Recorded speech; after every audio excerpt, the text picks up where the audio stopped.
أطيعوا الله وأطيعوا الرسول وأولي الأمر منكم فإن تنازعتم في شيء فردوه إلى الله والرسول إن كنتم تؤمنون بالله واليوم الآخر ذلك خير وأحسن تأويلا.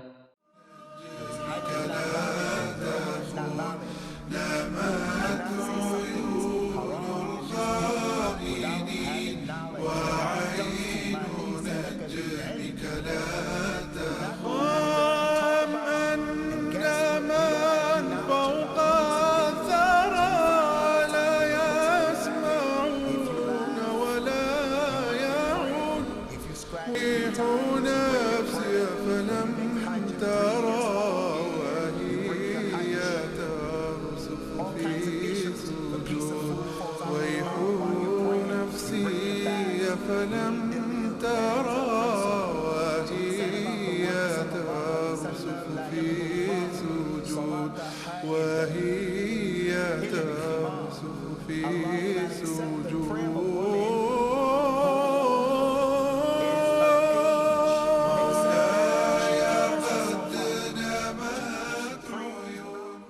نحمده ونستعينه ونستغفره ونعوذ بالله من شرور أنفسنا ومن سيئات أعمالنا من يهده الله فلا مضل له ومن يضلل فلا هادي له وأشهد أن لا إله إلا الله وحده لا شريك له وأشهد أن محمدا عبده ورسوله صلوات الله وسلامه عليه أما بعد فإن أصدق الحديث كتاب الله تعالى وخير الهدى هدى محمد صلوات الله وسلامه عليه وشر الأمور محدثاتها وكل محدثة بدعة وكل بدعة ضلالة وكل ضلالة في النار.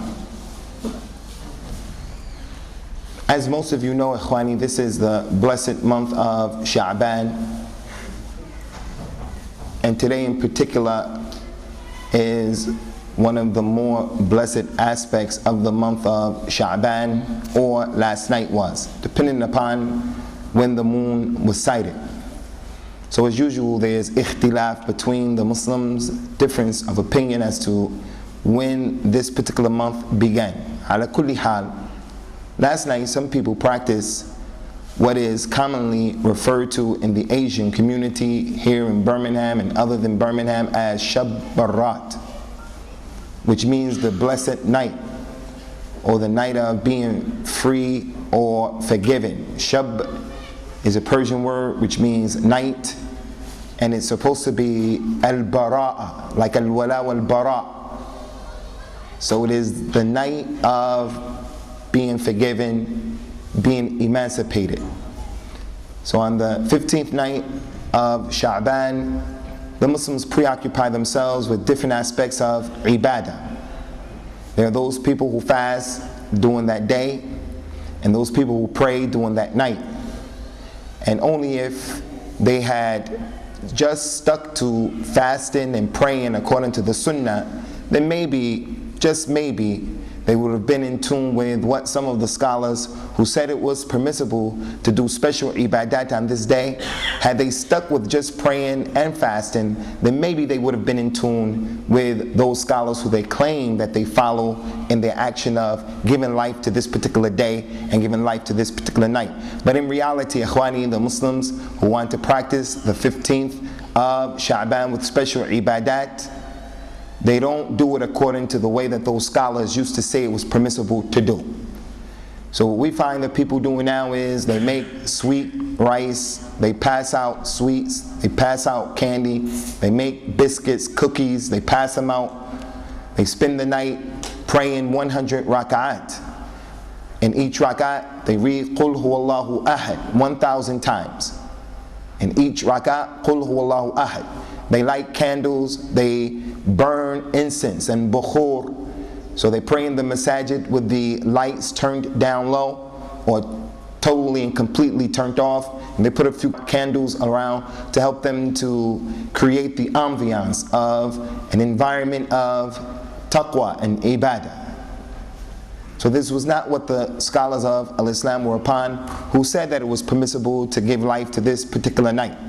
And we're going to come to that inshaAllah ta'ala. So what we wanted to do today, because we had a number of people in our community who come from other masajid, they hear things that are being encouraged in their local masajid, then they come in and they want to know, what's the reality of this issue, what's the reality of that issue. We want to say, Akhwani, if that's your characteristic and your description, that you are a visitor here, this masjid is your masjid, and we'll also entertain whatever questions and issues you may have to the best of our ability. But we say, fear Allah Azza wa Jal as it relates to creating fitna and fawda between the Muslims of the different masajid, going back and misconstruing what you were told here, going back and telling people what's being said here in an attempt to make people over there think or feel that someone is attacking them. This is for fitna. People want fitna. But for those sincere brothers and sisters who were going to different masajid, and those masjids were on the traditional Asian way of al-Islam, listen to what the pir says and don't question it. Listen to what is claimed is from the madhab, right or wrong, and don't question it. Listen to what your mother and your father were taught by their mothers and fathers, who in turn were taught by their mothers and fathers, all the way back to the silsila reaches Kashmir or Pakistan. Listen to what's being told to you and don't question it.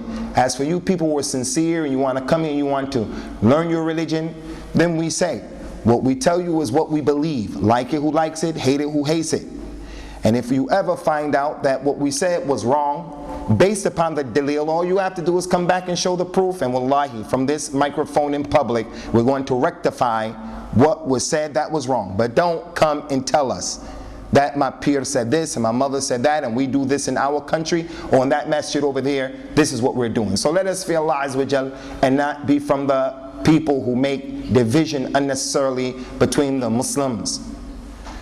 So in addressing this particular issue, I would like to emphatically state here with quwwah, with power, and want to be strong in stating this as it relates to the application of worshiping Allah Azza wa Jal on the 15th of Shaban with a special ibadah, or a special form of worship, a formula that you came up with.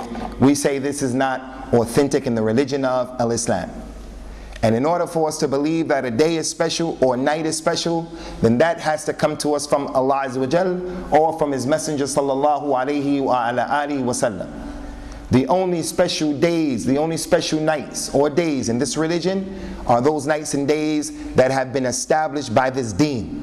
من قام رمضان إيمانا واحتسابا غفر له ما تقدم من ذنبه. Whoever stands up in the night of Ramadan with faith, he believes in Allah and that this is legislated and that there are rewards for this night and that the Quran was revealed in this night and this is the night of ibadah and the Furqan, and other than that, whoever stands up believing in that and everything that he was told about Ramadan and the nights of Ramadan, and he's expecting his reward from Allah Azza wa Jalla as a result of standing, his sins will be forgiven. Those sins that went forth and those sins that he did in the past. That's established. So we know that the nights of Ramadan are special. The nights of Rajab, the nights of Muharram, the nights of Shaban, the nights of Dhul-Qa'dah, any other night you have to bring adillah. And the only special nights in this deen are the nights of Ramadan as it relates to the ibadah. And the daytimes are the same way. The days that are special in al-Islam are established by the deen. The 10th of Ashura is special. The 6 days of Shawwal, the days of fasting the month of Ramadan are special. The day of Arafat is special. Other than that, people have to bring the dalil.